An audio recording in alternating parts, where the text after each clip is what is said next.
Hello students,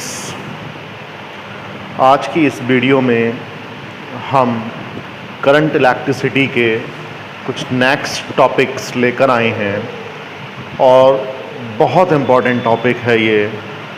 numericals इस पर बहुत आते हैं और सीधे सीधे ये लॉज पूछे भी जाते हैं और ये है किरचॉफ्स लॉज। किरचॉफ्स लॉ की हेल्प से हम काफ़ी हद तक कॉम्प्लेक्स सर्किट्स को सॉल्व कर पाएंगे और ये बता पाएंगे कि किस ब्रांच में कितनी करंट फ्लो होगी। बिना इसको पढ़े हम न्यूमेरिकल सॉल्व नहीं कर सकते, इसीलिए इन लॉज को समझना बहुत ज़्यादा ज़रूरी है। तो हम शुरू करते हैं। किरचॉफ में ये दो लॉज हैं। किरचॉफ्स जो लॉ हैं ये दो हैं, एक फर्स्ट लॉ और एक सेकंड लॉ। फर्स्ट लॉ को हम बोलते हैं जंक्शन रूल। फर्स्ट रूल बोल दीजिए किरचॉफ्स फर्स्ट रूल, या इसको बोल दीजिए जंक्शन रूल। ठीक, तो जरा पहले फर्स्ट लॉ को समझते हैं क्या है। फर्स्ट लॉ, या इसको हम कहेंगे और जंक्शन रूल। देखिए, जब भी कोई इलेक्ट्रिक सर्किट बनता है तो वहां पर कुछ जंक्शंस हो सकते हैं। जंक्शन का क्या मतलब है, जरा देखिए। मान लीजिए ये एक मैंने इलेक्ट्रिक सर्किट बनाया जिसमें ये तीन रेजिस्टेंसेस पैरेलल में कनेक्ट हैं और इस कॉम्बिनेशन को एक बैटरी से कनेक्ट कर दिया। मान लीजिए बैटरी से आई करंट ड्रॉ हो रही है। ये जो पॉइंट है, इस पॉइंट को हम बोलेंगे जंक्शन। जंक्शन का मतलब एक ऐसे पॉइंट से है जहां दो से ज़्यादा करंट्स मिलती हैं, दो से ज़्यादा। ठीक है, जैसे अगर मैं कहूं कि ये जंक्शन नहीं है, क्योंकि यहां पर एक करंट आ रही है और एक करंट जा रही है। दो ही तो हुई, एक आना एक जाना। एक आ रही हो, दो जा रही हो, दो आ रही हो या एक जा रही हो, दो आ रही हो, दो जा रही हो, मतलब मोर देन टू करंट्स जहां पर मिले। अगर मैं यहां से एक ब्रांच और निकाल दूं, अब ये जंक्शन बन जाएगा। क्यों? क्योंकि एक करंट आ रही है और दो करंट्स जा रही हैं, तब ये जंक्शन है। तो किसी भी इलेक्ट्रिक सर्किट में जब कोई जंक्शन बनता है कहीं पर भी और उस जंक्शन पर करंट्स लीव करती हैं जंक्शन से और जंक्शन की तरफ आती हैं, तो उस जंक्शन पर सभी करंट्स का अलजेब्रिक सम 0 होता है। या कहें कि आने वाली करंट्स का सम और जाने वाली करंट्स का सम बराबर होता है। ठीक, अगर हम आने वाली करंट्स को पॉजिटिव ले लें तो जाने वाली करंट्स को हम नेगेटिव लेंगे। फॉर एग्जांपल यहाँ पर देखते हैं, आई करंट इस जंक्शन की तरफ आ रही है। मान लीजिए इधर I1 करंट गई, इधर I2 करंट गई, इधर I3 करंट गई। तो इस जंक्शन पर सभी करंट्स का algebraic sum sigma I is equal to 0 होगा। सिग्मा I को हम लिख सकते हैं I। अब देखिए, आने वाली करंट जंक्शन की तरफ आ रही है I, इसलिए इसको पॉजिटिव ले लिया। जंक्शन को जो लीव कर रही है वो है I1, I2, I3, इनको माइनस ले लीजिए, तो minus I1 minus I2 minus I3 is equal to 0। तो सभी करंट्स का अलजेब्रिक सम 0 है। या हम कह सकते हैं I is equal to I1 plus I2 plus I3, आने वाली करंट्स का सम और जाने वाली करंट्स का सम इक्वल है। ये है किरचॉफ्स फर्स्ट रूल। जरा और अच्छे तरह से इसको देख लेते हैं। मान लीजिए कोई एक जंक्शन है और बहुत सारी करंट्स इस जंक्शन पर आकर मिल रही हैं। कुछ करंट्स जंक्शन को लीव कर रही हैं और कुछ करंट्स जंक्शन की तरफ आ रही हैं। मान लीजिए ये I1 और I2 जंक्शन की तरफ आ रही हैं और I3, I4 और I5 जंक्शन से दूर जा रही हैं। तो according to first law sigma I is equal to 0, तो I1 और I2 चूंकि जंक्शन की तरफ आ रही हैं इसलिए इनको हमने पॉजिटिव ले लिया, minus I3 minus I4 minus I5 is equal to 0, या हम कह सकते हैं I1 plus I2 is equal to I3 plus I4 plus I5। आने वाली करंट्स का सम और जाने वाली करंट्स का सम इक्वल है। ये है किरचॉफ्स फर्स्ट लॉ और ये बेस्ड है on the conservation of charge. 1 mark का ये क्वेश्चन भी आ जाता है कि किरचॉफ फर्स्ट लॉ किस लॉ पर बेस्ड है, तो ये सीधे सीधे कंजर्वेशन ऑफ चार्ज पर बेस्ड है। Conservation of charge, unit time में जितना चार्ज किसी जंक्शन की तरफ आएगा उतना ही चार्ज यूनिट टाइम में जंक्शन को लीव कर जाएगा। ये सीधे सीधे कंजर्वेशन ऑफ चार्ज पर बेस्ड है। इसके बाद सेकंड लॉ, और सेकंड लॉ बहुत ज़्यादा इम्पॉर्टेंट है, बिना इसके हम किसी इलेक्ट्रिक सर्किट को सॉल्व नहीं कर पाएंगे। ज़रा देखिए क्या है। इस सेकंड लॉ को हम बोलते हैं मैश रूल या लूप रूल। सेकंड लॉ इसको बोलेंगे हम या तो मैश रूल और लूप रूल। ये जो लॉ होता है क्लोज सर्किट में लगाया जाता है। ठीक, जब सर्किट क्लोज होगा तभी हम इस लॉ को अप्लाई करेंगे। बहुत सिंपल लॉ है, इक्वेशन बनाना बहुत आसान है। हालांकि कई तरीके हैं इक्वेशंस बनाने के, मैं आपको बहुत आसान तरीका बताऊंगा जिससे कभी कंफ्यूजन होगा ही नहीं। देखो, मान लीजिए एक क्लोज सर्किट है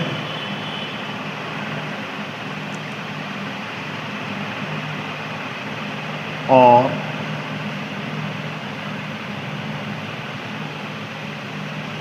E1, E2, R1, R।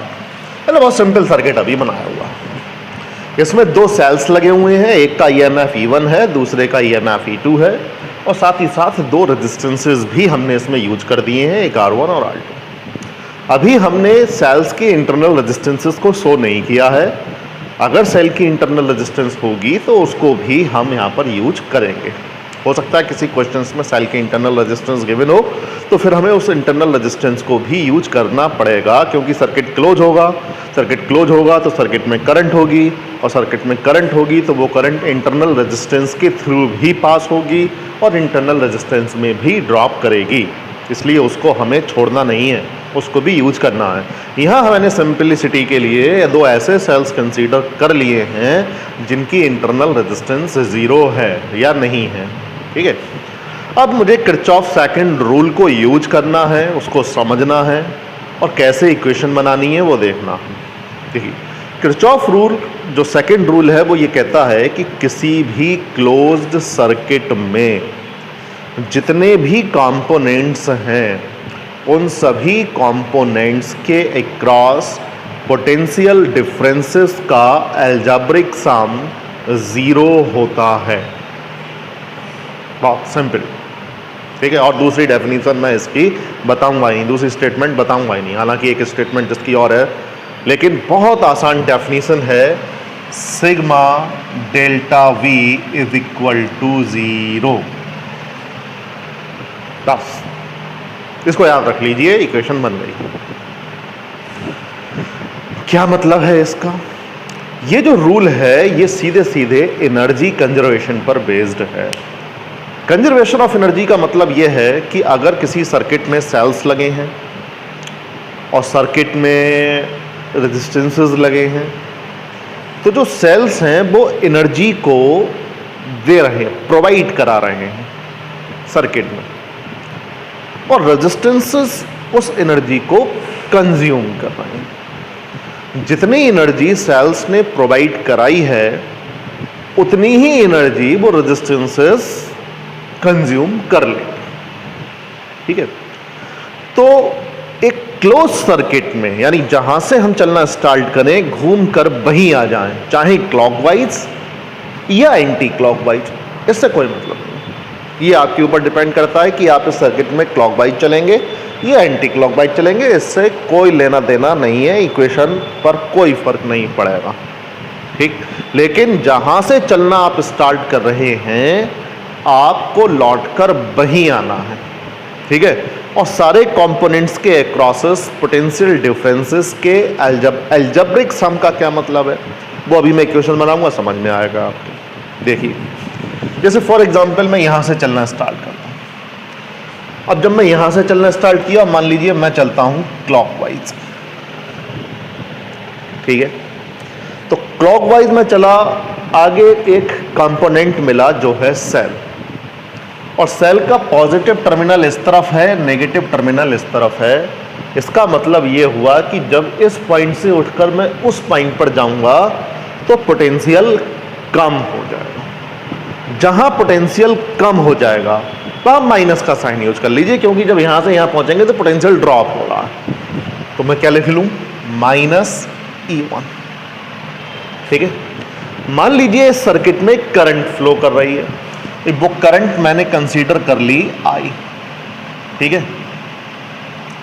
चूंकि क्लोज सर्किट एक ही है, चाहे भले ही इसमें दो सेल्स हैं, तो I1 I2 आप थोड़ी दिखा देंगे कि E1 से I1 और E2 से I2, क्लोज सर्किट तो एक ही है, तो सर्किट में करंट एक ही होगी, ठीक। वो करंट मैंने कंसीडर कर ली I। उस I की डायरेक्शन आप कुछ भी दिखा सकते हैं, क्योंकि भैया मुझे पता नहीं करंट किधर फ्लो कर रही होगी, ठीक है। अभी मैंने करंट की डायरेक्शन ये दिखा दी है, क्लॉकवाइज दिखा दी। अब क्लॉकवाइज दिखाने का मतलब इस R2 में करंट ये राइट से लेफ्ट की तरफ आ रही है। देखिए, अगर ये रेजिस्टेंस है और इसमें करंट की डायरेक्शन ये है, तो जिस डायरेक्शन में करंट होती है रेजिस्टेंस में, उसके अलोंग पोटेंशियल ड्रॉप हो जाता है। यानी ये वाला पॉइंट अगर A है और ये वाला पॉइंट अगर B है, तो VA हायर पोटेंशियल पर होगा एज कंपेयर टू B, ठीक है ना।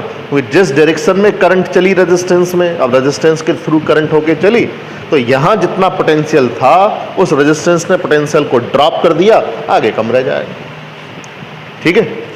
तो इसको आप को देख लेना है कि A यहां पर हायर पोटेंशियल पर है, B लोअर पोटेंशियल पर है। अगर यहां पर करंट की डायरेक्शन ये होती तो V हायर पोटेंशियल पर होता और A लोअर पोटेंशियल पर होता, ठीक। बस इतना याद रखना। अब देखिए, R2 में ड्रॉप निकालना है, किसी भी रेजिस्टेंस में जो ड्रॉप होता है वो IR होता है। I करंट है, R2 रेजिस्टेंस है, तो इस रेजिस्टेंस में जो पोटेंशियल ड्रॉप होगा वो IR2 होगा। क्योंकि हम यहाँ तक आ गए हैं, इसके बाद अगला कंपोनेंट ये है।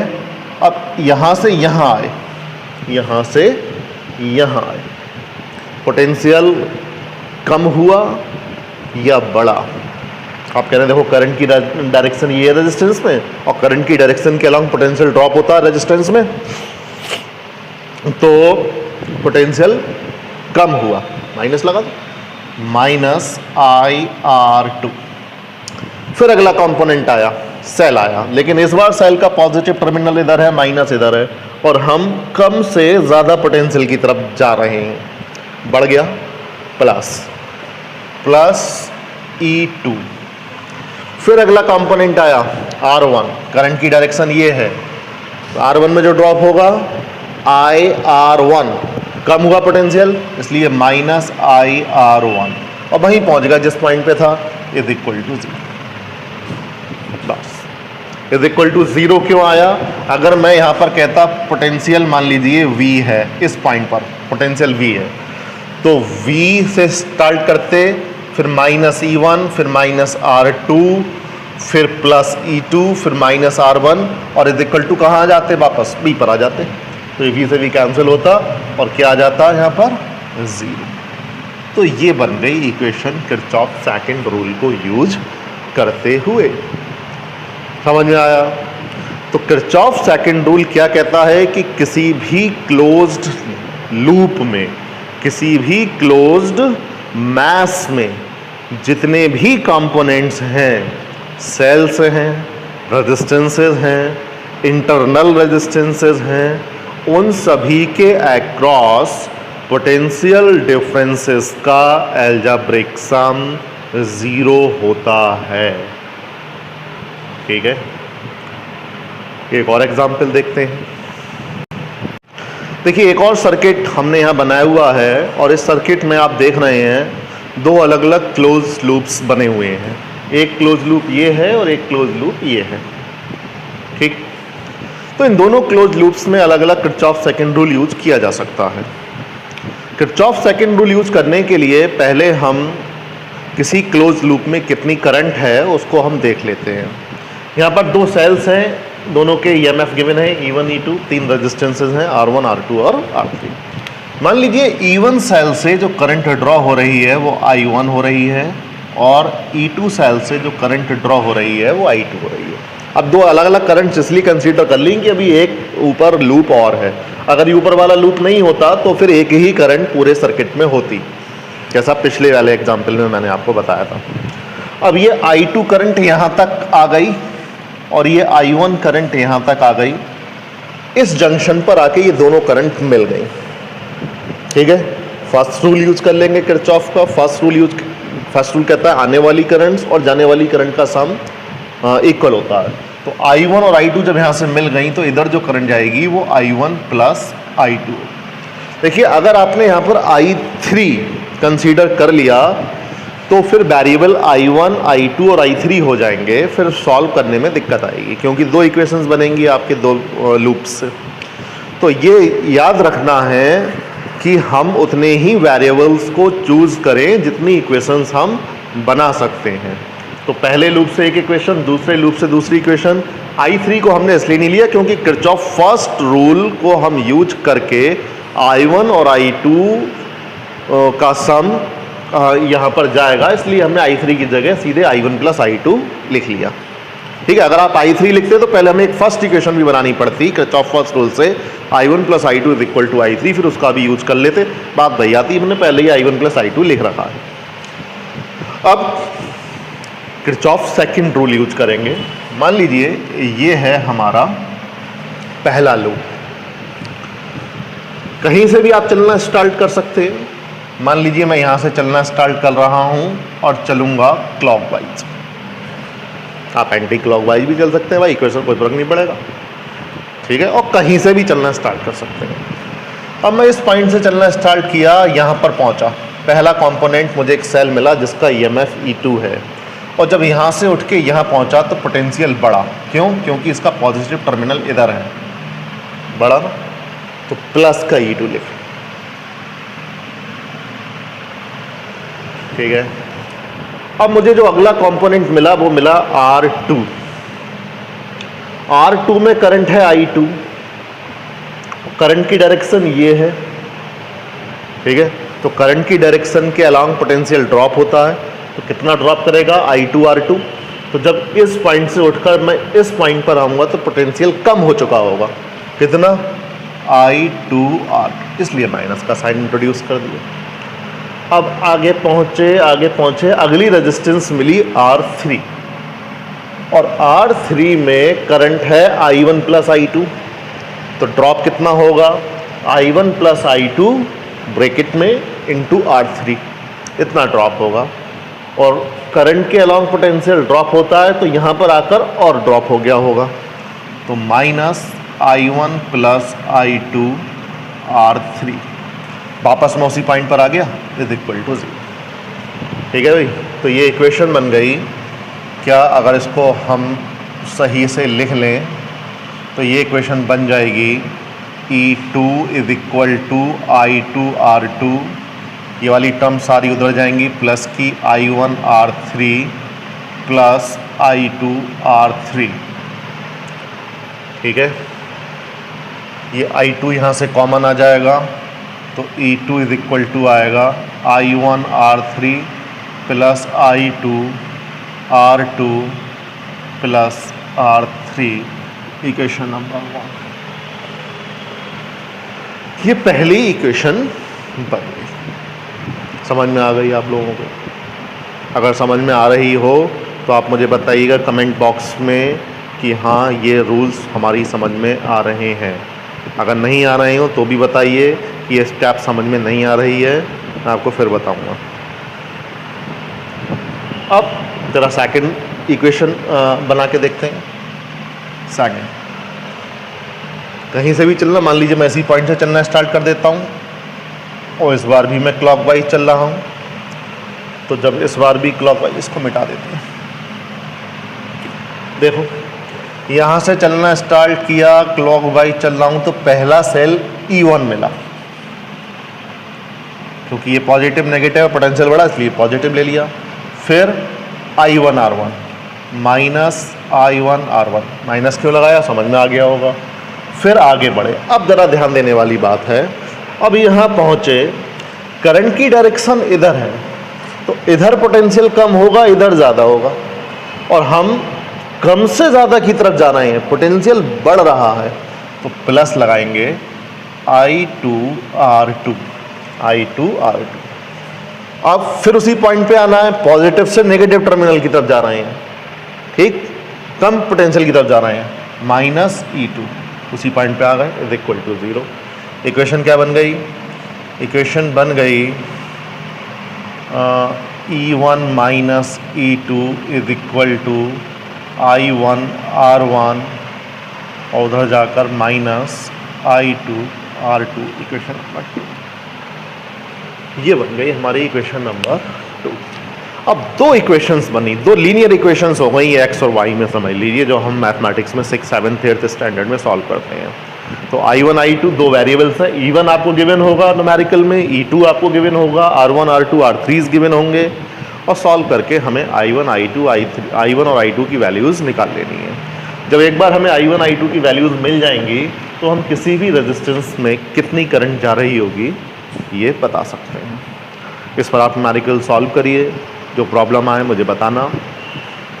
अगर आपको किरचॉफ रूल से इक्वेशन ठीक से बनानी आ गई तो फिर कुछ नहीं रह जाता, फिर केवल मैथमेटिकल थोड़ी सी प्रॉब्लम है। अगर वो इक्वेशन सॉल्व करनी आपको आती हैं तो फिर कोई दिक्कत नहीं आएगी, ठीक। अगला टॉपिक हम देखते हैं पोटेंशियोमीटर। पोटेंशियोमीटर एक ऐसी डिवाइस होती है जो किसी इलेक्ट्रिक सर्किट के किन्हीं दो पॉइंट्स के बीच एग्जैक्ट पोटेंशियल डिफरेंस को मेज़र कर सकती है या किसी सेल का एग्जैक्ट ईएमएफ बता सकती है।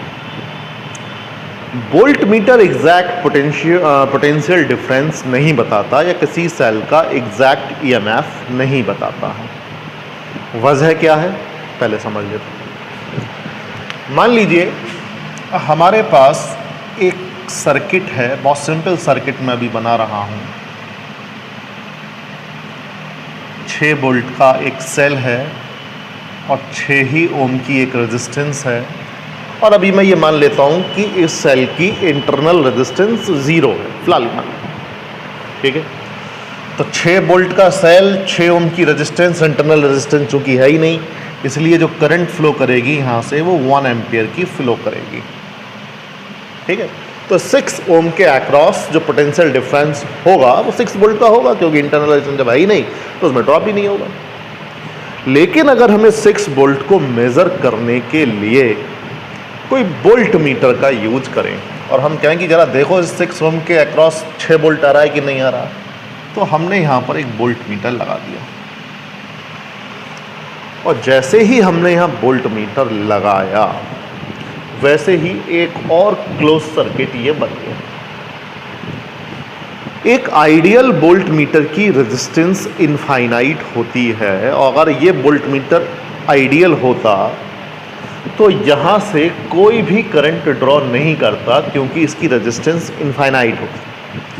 लेकिन प्रैक्टिकली कोई भी वोल्ट मीटर ऐसा नहीं होता है जिसकी रेजिस्टेंस इनफाइनाइट हो।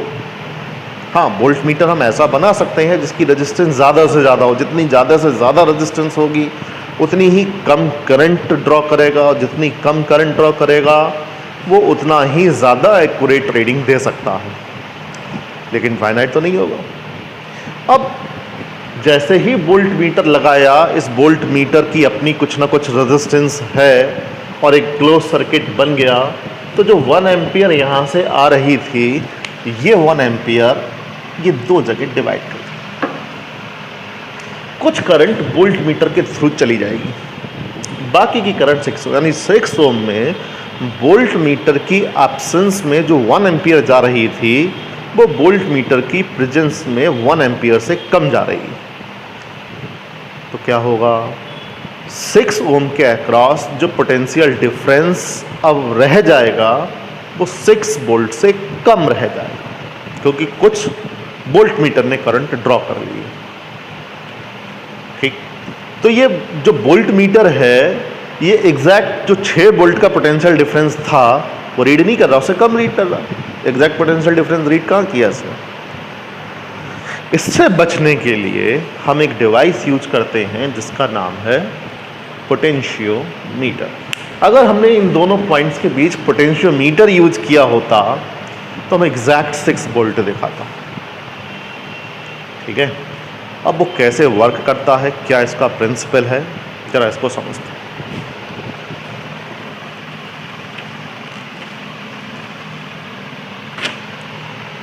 पोटेंशियोमीटर में एक लॉन्ग वायर होता है। ये वायर 10 मीटर तक लॉन्ग हो सकता है। अगर 10 मीटर लॉन्ग ये वायर है तो 1-1 मीटर के 10 सेगमेंट्स होते हैं, आपस में कॉपर स्ट्रिप से ये जुड़े रहते हैं। फिलहाल मैंने यहाँ पर एक वायर बना दिया है, मान लीजिए यही 10 मीटर का, इसको मान लीजिए आप, और इस वायर को मैंने कह दिया ये AB है और इसकी लेंथ टोटल कैपिटल L। ठीक, और ये जो वायर है ये यूनिफॉर्म क्रॉस सेक्शन का होता है और एक ही मटेरियल का बना होता है। जब ये वायर यूनिफॉर्म क्रॉस सेक्शन का होता है और एक ही मटेरियल का बना होता है तो इसका potential gradient along the wire constant रहता है। पोटेंशियल ग्रेडियंट का मतलब समझते हैं आप, K is equal to V/L। यानी अगर इस वायर में हम करंट फ्लो करेंगे, ठीक, और वो करंट पोटेंशियल को ड्रॉप करेगी तो यूनिट लेंथ पर जो ड्रॉप हो रहा होगा वो through out the wire constant बना रहेगा।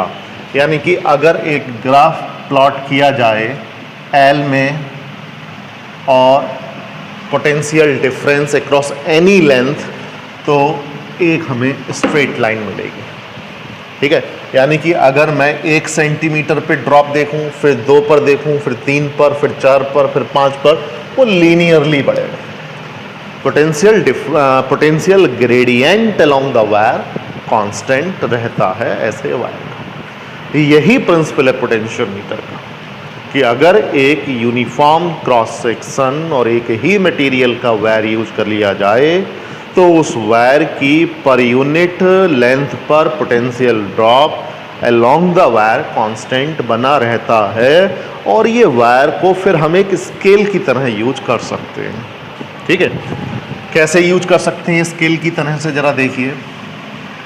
हम इस वायर की जो लेंथ AB है इस पर पोटेंशियल ड्रॉप कराने के लिए इसमें कोई करंट सेंड करेंगे और करंट सेंड करने के लिए हमने कोई एक सेल लगा दिया। करंट को कंट्रोल करने के लिए आप एक रियोस्टेट का यूज कर सकते हो और सर्किट को ऑन ऑफ करने के लिए की का यूज कर सकते हो। की को जब आप ऑन करेंगे तो सर्किट में करंट होगी, की को ऑफ करेंगे तो सर्किट में करंट नहीं होगी। ठीक है, ई और ये रियोस्टेट। रियोस्टेट का मतलब एक वेरिएबल रजिस्टर हमने लगा दिया। रेजिस्टेंस को बढ़ाओगे सर्किट में करंट कम हो जाएगी, रियोस्टेट से रेजिस्टेंस को कम करोगे सर्किट में सर्किट में करंट बढ़ जाएगी। अब मान लीजिए की को हमने ऑन किया और सर्किट में करंट आई आ गई। ठीक, आई आ गई और रेजिस्टेंस मान लीजिए अलोंग द वायर है RAB। RAB is the resistance of wire AB of the potentiometer wire. तो जो पोटेंशियल ड्रॉप होगा BAB is equal to IRAB। ये BAB आ गया, हमें पता चल गया कि वायर के अलोंग पोटेंशियल ड्रॉप कितना है। जब वायर के अलोंग पोटेंशियल ड्रॉप पता चल गया तो फिर हमें K पता चल गया VAB/L। हमें पोटेंशियल ग्रेडियंट पता चल गया कि along the wire potential gradient कितनी है। इससे क्या होगा? इससे ये होगा कि जिस सेल का हमें ईएमएफ निकालना है या किसी सर्किट के किन्हीं दो पॉइंट्स के बीच पोटेंशियल डिफरेंस निकालना है, वो दोनों पॉइंट्स हम यहाँ कनेक्ट कर देंगे।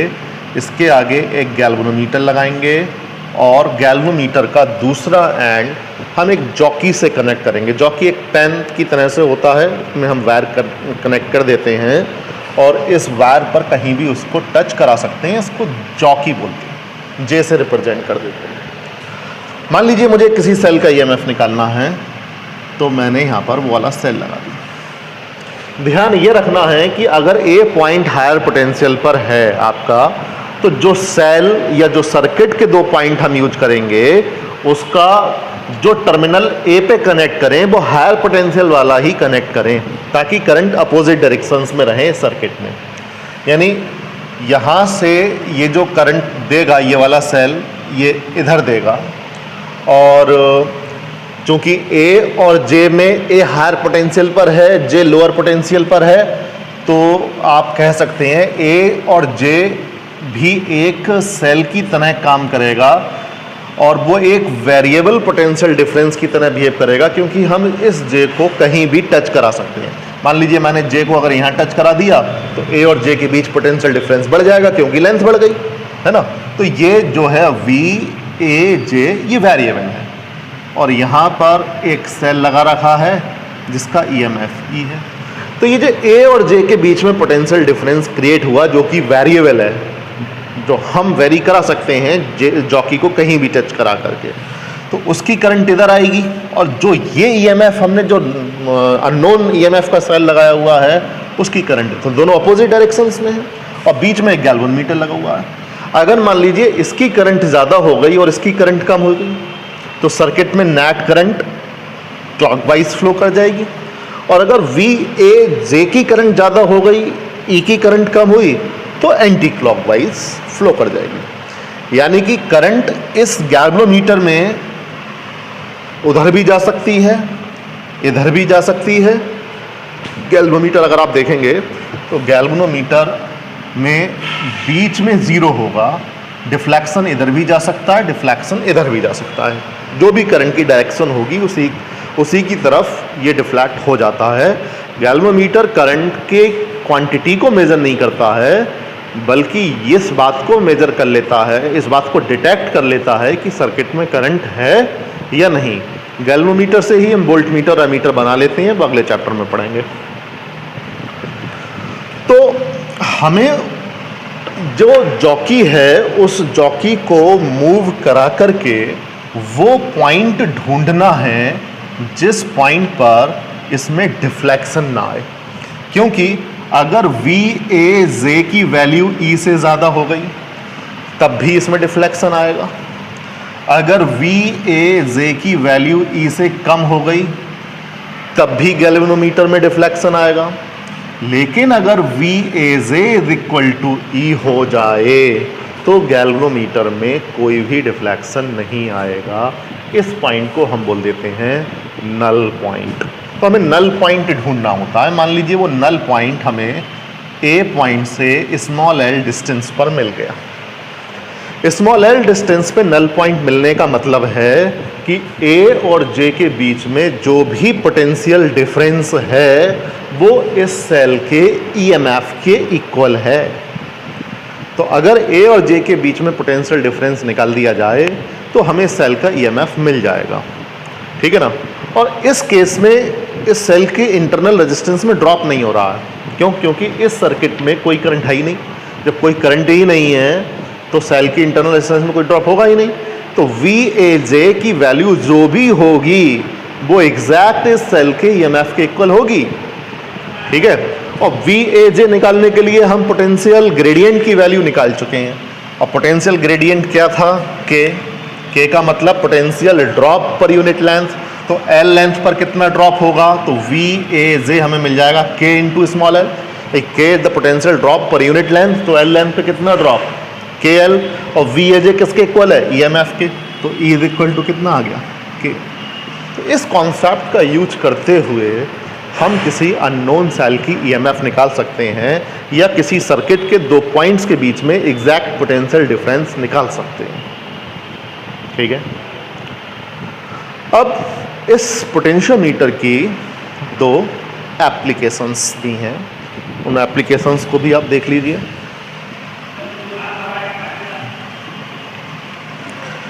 पहली एप्लीकेशन है कि अगर दो प्राइमरी सेल्स हमारे पास में हैं तो उनकी ईएमएफ को हम कंपेयर कर सकते हैं। प्राइमरी सेल्स ऐसे सेल्स होते हैं जिनको आप दोबारा से चार्ज नहीं कर सकते। जनरली हम लैब में लेक्लांचे सेल और डेनियल सेल के ईएमएफ को कंपेयर करते हैं। देखिए, पहले मैं एक पोटेंशियोमीटर बना रहा हूँ। जो आपको लैब में पोटेंशियोमीटर दिखाई देगा वो 4 वायर या 10 वायर का दिखाई देगा। मैं आसानी के लिए यहाँ पे 4 वायर का पोटेंशियोमीटर बना ले रहा हूँ। ठीक है, उसमें एक एक मीटर के 4 वायर्स होंगे। इस लेंथ का कोई इफेक्ट ना पड़े इसलिए यहाँ पर एक मोटी कॉपर की स्ट्रिप लगा देते हैं।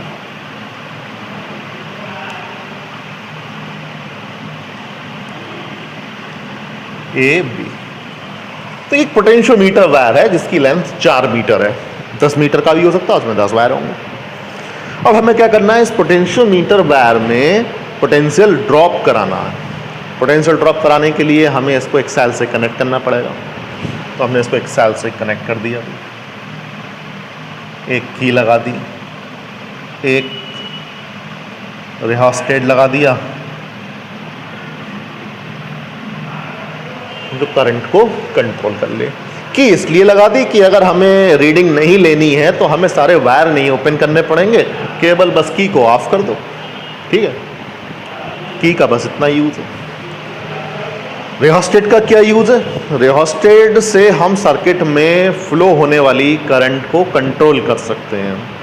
ठीक है, करंट को हम ज़्यादा या कम कर सकते हैं। ज़्यादा या कम होने से ए बी के बीच में पोटेंशियल डिफरेंस वैरी होगा, और पोटेंशियल डिफरेंस वैरी होने से हम किसी सेल का ईएमएफ निकाल सकते हैं। देखिए है क्या, मान लीजिए हमें ए और बी के बीच में पोटेंशियल डिफरेंस हमने 1 वोल्ट रखा। ठीक है, और जिस सेल का ईएमएफ हमें निकालना है वो 1.5 वोल्ट का है, तो फिर ये पोटेंशियोमीटर से आप रीडिंग नहीं निकाल सकते। ये वही बात हो गई कि स्केल तो हमारे पास में 10 सेंटीमीटर का है और लेंथ हमें 15 सेंटीमीटर की मेजर करनी है। ठीक है, तो ये नहीं कर सकता, समझ रहे हैं, क्योंकि ए और बी के बीच में ड्रॉप ही 1 वोल्ट का है। तो 0 से लेके 1 वोल्ट तक के सेल का ही हम निकाल सकते हो। तो उस केस में ये रिहोस्टेट काम में आता है। हम क्या करेंगे, रिहोस्टेट से इस तरह से हम एडजस्टमेंट करेंगे कि सर्किट में फ्लो होने वाली करंट बढ़ जाए। सर्किट में फ्लो होने वाली करंट बढ़ जाए तो इस रिहोस्टेट से हम रेजिस्टेंस को कम कर देंगे। रिहोस्टेट से रेजिस्टेंस को हमने कम कर दिया तो रेजिस्टेंस को कम कर दिया तो ए बी वायर में फ्लो होने वाली करंट बढ़ जाएगी। ए बी वायर में फ्लो होने वाली करंट बढ़ जाएगी तो ए बी के बीच में पोटेंशियल ड्रॉप बढ़ जाएगा।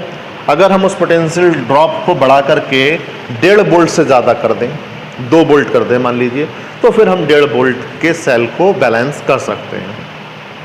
ठीक, मान लीजिए रेजिस्टेंस को हमने मिनिमम कर दिया यहाँ से, इससे ज़्यादा कम नहीं कर सकते, तो इसमें फ्लो होने वाली करंट मैक्सिमम हो गई, उससे ज़्यादा फ्लो नहीं कर सकती। करंट मैक्सिमम हो गई तो ए बी के अक्रॉस पोटेंशियल ड्रॉप भी मैक्सिमम हो गया। मान लीजिए वो मैक्सिमम पोटेंशियल ड्रॉप है 3 वोल्ट। इसका क्या मतलब हुआ कि हम मैक्सिमम 3 वोल्ट के सेल का ही ईएमएफ निकाल सकते हैं। अगर कोई सेल हमारे पास 4 वोल्ट का आ जाए हम उसका ईएमएफ नहीं निकाल सकते, इससे हमें नल पॉइंट मिलेगा ही नहीं, क्योंकि मैक्सिमम डिस्टेंस पे जाकर भी वो बैलेंस नहीं कर पाएगा सेल, है ना। तो ये हमें ध्यान रखना है कि जिन 2 सेल्स के हम ईएमएफ कंपेयर करें उनके ईएमएफ इतने होने चाहिए कि ए बी के बीच का पोटेंशियल ड्रॉप उन दोनों सेल्स के ईएमएफ से हमेशा ज़्यादा बना रहे। ठीक है, उस हिसाब से इस रियोस्टेट की वैल्यू को एडजस्ट करना। अब क्या करेंगे भाई, जिन 2 सेल्स के ईएमएफ कंपेयर करने हैं, मान लीजिए एक सेल है जिसकी ईएमएफ E1 है और एक और सेल है जिसकी ईएमएफ E2 है।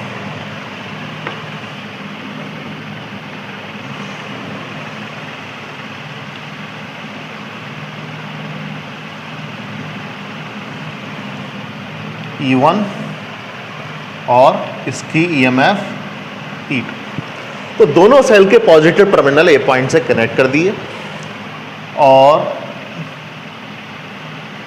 यहाँ पर भी एक की लगा दी भाई, यहाँ पर भी एक की लगा दी, दोनों टर्मिनल्स को मिला दिया।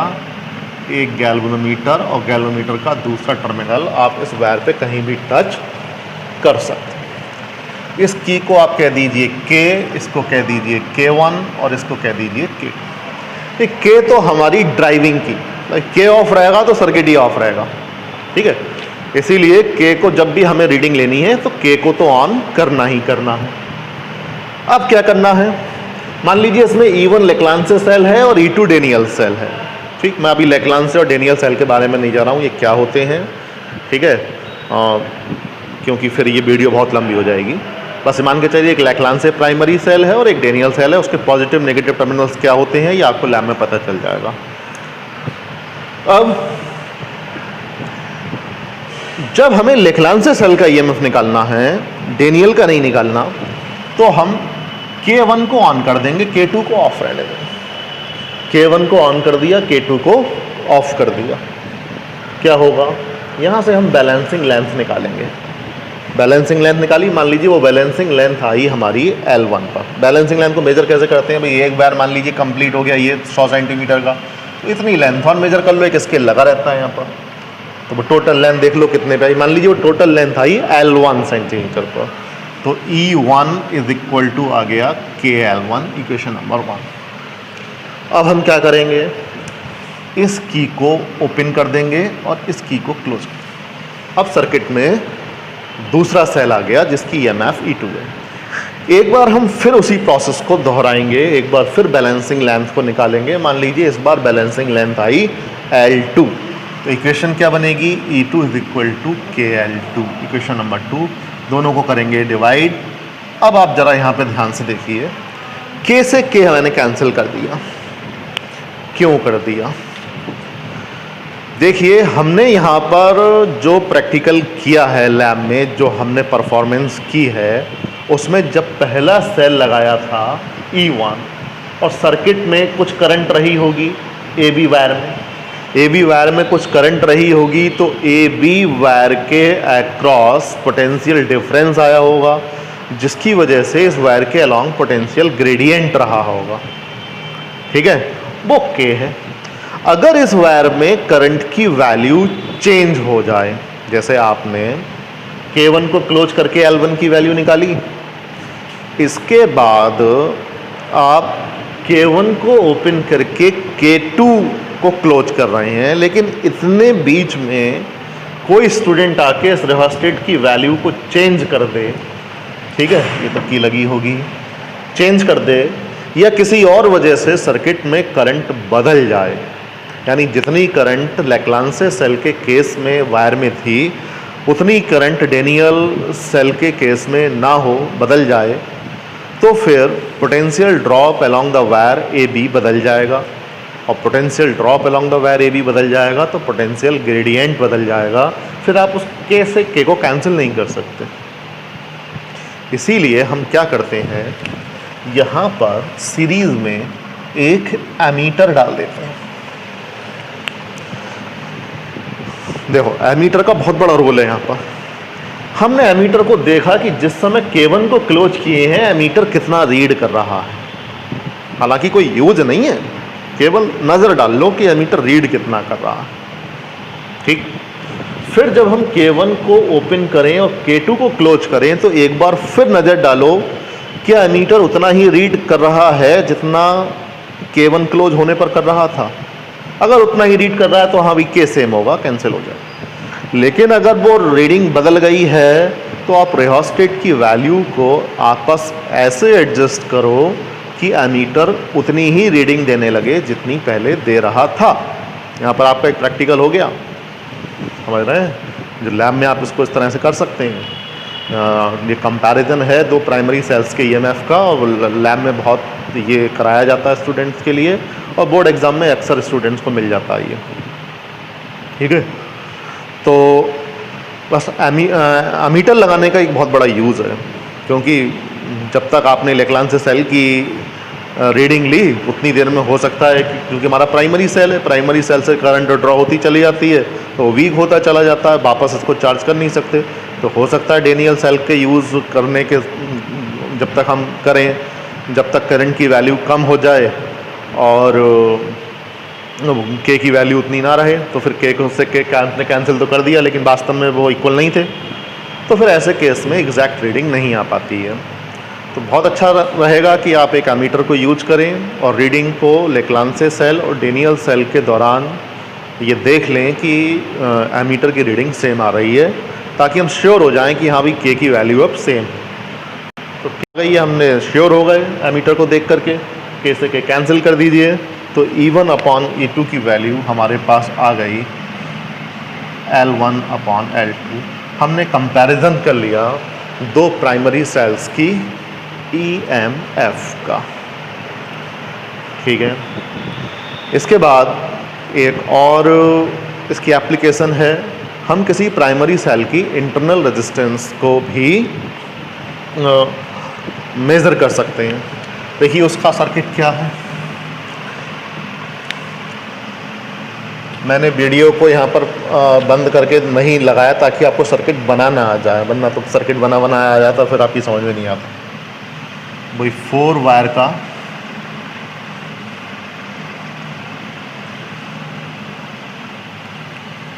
एक पोटेंशियोमीटर बना लिया।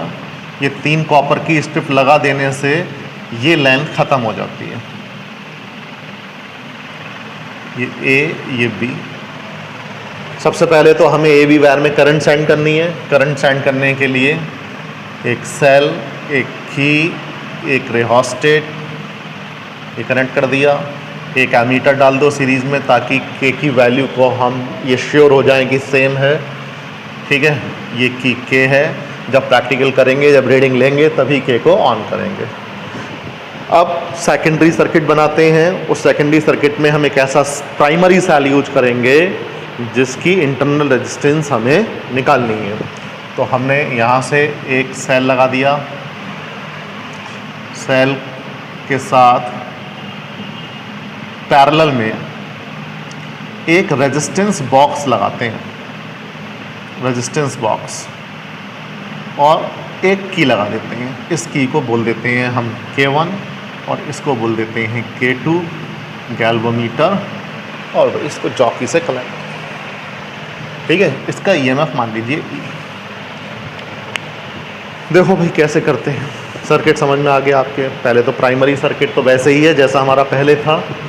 दूसरे में हमने केवल एक प्राइमरी सेल का यूज किया जिसका पॉजिटिव टर्मिनल ए पॉइंट से जोड़ दिया, नेगेटिव टर्मिनल को हमने गैल्वेनोमीटर से उठाकर दूसरा पॉइंट जॉकी से कनेक्ट कर दिया, और इस सेल के साथ पैरेलल में एक रेजिस्टेंस बॉक्स लगाते हैं की के साथ। इनिशियली इस K2 को हम ओपन रखते हैं। जब K2 को हम ओपन रखेंगे तो ये ओपन सर्किट रहेगा, या कहें इस सेल से कोई भी करंट ड्रॉ नहीं होगी, रेजिस्टेंस कोई भी करंट ड्रॉ नहीं करेगा। ऐसे केस में जो भी लेंथ आएगी उसके करस्पॉन्डिंग जो रीडिंग हमें मिलेगी वो सेल का EMF होगी। मान लीजिए इस बार रीडिंग हमें मिल रही है L1, तो E = KL1। अब क्या करते हैं, देख लेते हैं एमीटर की रीडिंग उतनी है कि नहीं है। एमीटर की रीडिंग श्योर हो गए उतनी ही है, नहीं है तो रियोस्टेट से चेंज करा के उतनी कर लीजिए और K2 को ऑन कर दीजिए। जैसे ही K2 को ऑन करेंगे, और यहाँ जो रेजिस्टेंस बॉक्स लगा हुआ है उस रेजिस्टेंस बॉक्स में बहुत सारी कीज़ होती हैं, आप देखेंगे लैब में, तो उसमें 1 ओम 2 ओम 3 ओम इस तरह से बहुत सारी रेजिस्टेंसेस लिखी होती हैं। तो जिस की को आप निकाल देंगे उतनी ही रेजिस्टेंस सर्किट में आ जाती है। फॉर एग्जांपल आपने 2 ओम वाली की निकाली तो सर्किट में 2 ओम की रेजिस्टेंस आ जाएगी, और अगर सारी कीज़ लगी होंगी तो सर्किट में कोई भी रेजिस्टेंस नहीं होगी। तो मान लीजिए हमने R रेजिस्टेंस वाली की को निकाल दिया, तो यहाँ से रेजिस्टेंस कितनी आ गई, R आ गई, और इस की को ऑन कर दिया। की को ऑन करते ही क्लोज सर्किट बन गया, और जब ये क्लोज सर्किट बना तो इस क्लोज सर्किट में करंट आ गई, क्योंकि ये रेजिस्टेंस इस सेल से कोई ना कोई करंट खींच लेगा, और वो करंट सेल की इंटरनल रेजिस्टेंस में होके जाएगी, और जब सेल की इंटरनल रेजिस्टेंस में जाएगी तो इंटरनल रेजिस्टेंस में ड्रॉप करेगी, तो जब इंटरनल रेजिस्टेंस में ड्रॉप करेगी तो सेल के जो टर्मिनल्स हैं वहाँ पर अब ईएमएफ नहीं रह जाएगा, वहाँ रह जाएगा टर्मिनल पोटेंशियल डिफरेंस, जिसको हम V से डिनोट करते हैं। चूँकि सेल से करंट ड्रॉ की है तो V की वैल्यू E से कम होगी, इसलिए जब हम दोबारा बैलेंसिंग लेंथ निकालेंगे तो वो बैलेंसिंग लेंथ पहले के कंपैरिजन में थोड़ी सी कम आएगी, ठीक है, और उसके करस्पॉन्डिंग जो वैल्यू होगी वो टर्मिनल पोटेंशियल डिफरेंस होगी KL। समझ में आ गया? इन दोनों इक्वेशंस को डिवाइड करेंगे, K से K कैंसिल, क्योंकि हमने देख लिया मीटर की रीडिंग सेम थी। तो E/V is equal to L1/L2। Internal resistance के लिए फार्मूला हम देख चुके थे पहले, E/V माइनस 1 इंटू R होता है। यार वही रेजिस्टेंस है जो यहाँ यूज किया है, और E/V की वैल्यू L1/L2, तो small r is equal to आ जाएगा L1/L2 माइनस 1 इंटू R। ठीक, यानी अब एक और प्रैक्टिकल हो गया। हमें इस तरह का सर्किट लैब में बना लेना है। फिर जब इस की को ओपन रखेंगे, बैलेंसिंग लेंथ निकालेंगे, उसको कह देंगे L1। फिर इस की K2 को क्लोज कर देंगे, यहाँ से कोई रेजिस्टेंस पुट कर देंगे रेजिस्टेंस बॉक्स से, वो वैल्यू R होगी। एक बार फिर बैलेंसिंग लेंथ निकालेंगे, वो बैलेंसिंग लेंथ मान लीजिए L2 है। L1 L2 R की वैल्यू को यूज करेंगे इस फार्मूले में, और हमें प्राइमरी सेल की इंटरनल रेजिस्टेंस मिल जाएगी। ठीक, तो ये दो एप्लीकेशंस हैं, बहुत इंपॉर्टेंट एप्लीकेशंस हैं। और इसके बाद एक और इम्पॉर्टेंट टॉपिक रह जाता है, और ये है सेंसिटिविटी ऑफ पोटेंशियोमीटर। देखिए, सेंसिटिविटी का मतलब होता है कि एक पोटेंशियोमीटर वायर है AB, और हमने यहाँ पर किसी सेल को बैलेंस किया हुआ है A और J पॉइंट्स के बीच में।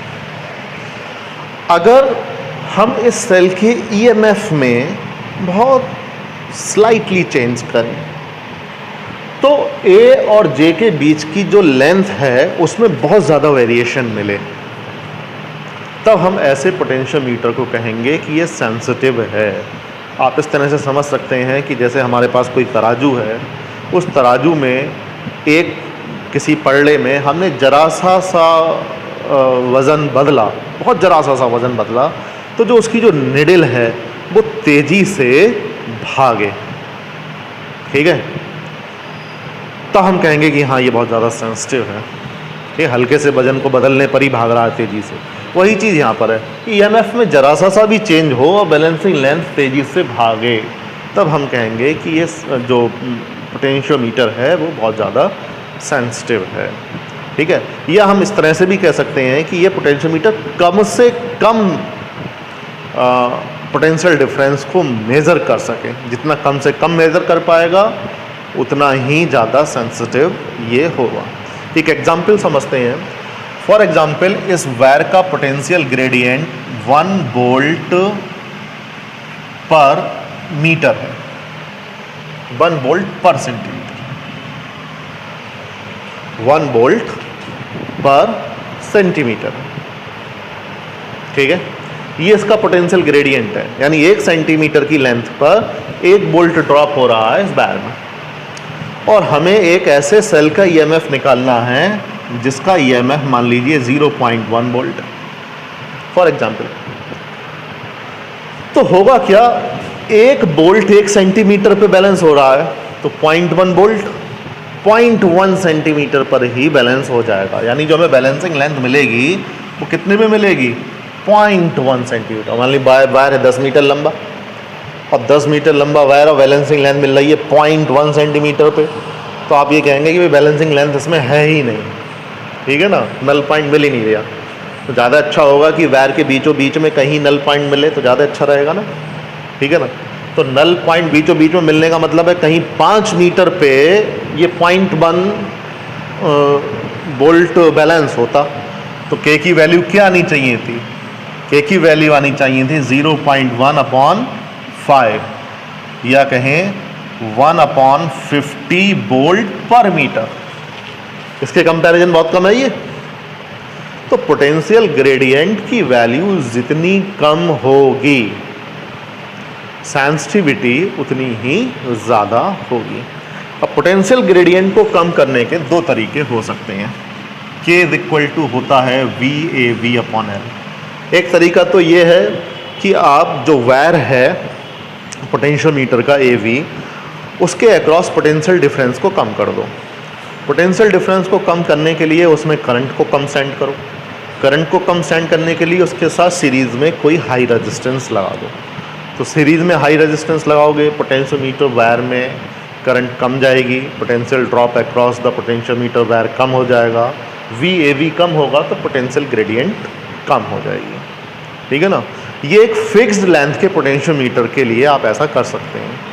लेकिन अगर पोटेंशियोमीटर वायर आप खुद बना ही रहे हैं, ठीक है ना, तो फिर पोटेंशियोमीटर वायर की लेंथ को बढ़ा करके भी हम ग्रेडियंट को कम कर सकते हैं।